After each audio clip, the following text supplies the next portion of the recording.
Saudara-saudaraku, para sahabatku, selamat berjumpa. Selamat Paskah. Haleluya. Kali ini saya ingin mengajak Anda semua merenungkan bagaimana identitas Tuhan Yesus yang bangkit kini justru tampak dalam luka-lukanya yang telah sembuh. Kita biasanya kalau omong mengenai identitas orang, itu omong mengenai wajahnya. Coba KTP Anda, SIM Anda, atau surat pengenal kita, semua pakai gambar atau foto wajah kita. Nggak pernah toh foto, dengkul kita, atau lutut, atau punggung, kan nggak mungkin. Identitas selalu wajah.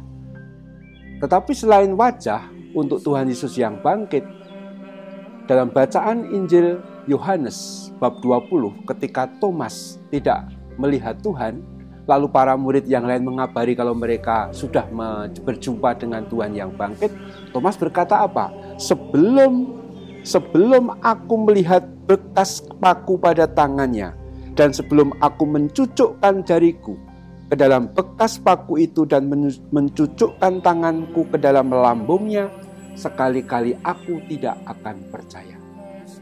Sepertinya ini soal rasional, soal bukti, oke. Tetapi lebih penting dari itu, Thomas mengajari kita bahwa sekarang identitas Tuhan akan ketahuan, akan tampak justru dari luka-lukanya. Dan Thomas sangat bagus menuntun kita. Dari luka-lukanya, kita mengenal Tuhan yang bangkit. Kita punya gambar-gambar Tuhan yang bangkit atau salib, itu semua tetap ada luka-lukanya. Nah, luka-lukanya inilah yang menyembuhkan kita.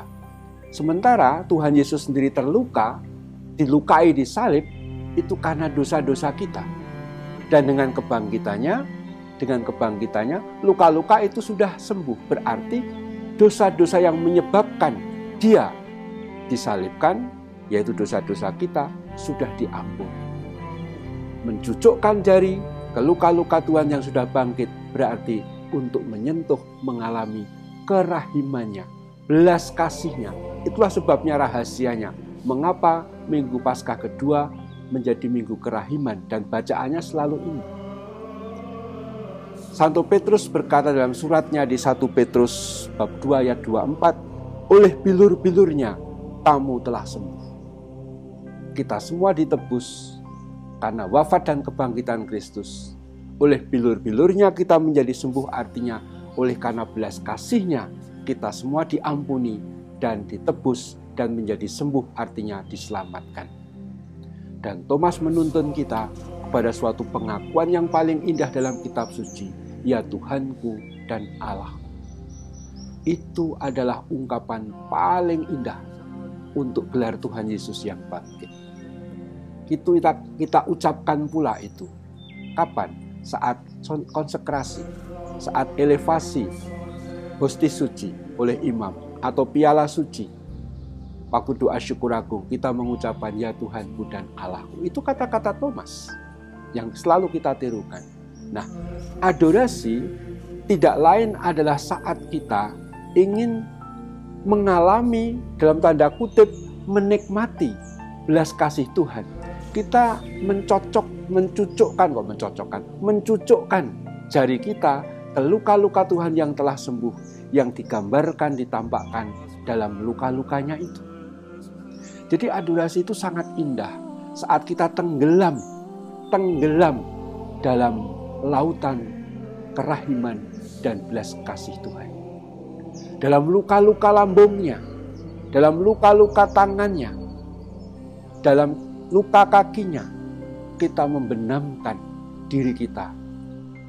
Kita istilahnya kalau pakaian itu ya, kita itu kotor, pakaian yang kotor dibenamkan dalam cucian, menjadi dicuci bersih oleh luka-luka Tuhan yang telah sembuh, lautan kerahimannya. Maka marilah saudara-saudari, ayo semangat untuk tetap adorasi. Saat kita bersama-sama membenamkan diri dalam lautan belas kasih Tuhan. Belas kasih Tuhan yang tampak dari luka-lukanya adalah identitas baru Tuhan Yesus. Identitas wajah Tuhan yang baru yang kita kenal justru dari belas kasih-Nya. Semoga Anda bergembira selalu bersama Tuhan yang penuh belas kasih, dan terpujilah Tuhan kita Yesus Kristus untuk selama-lamanya. Amin.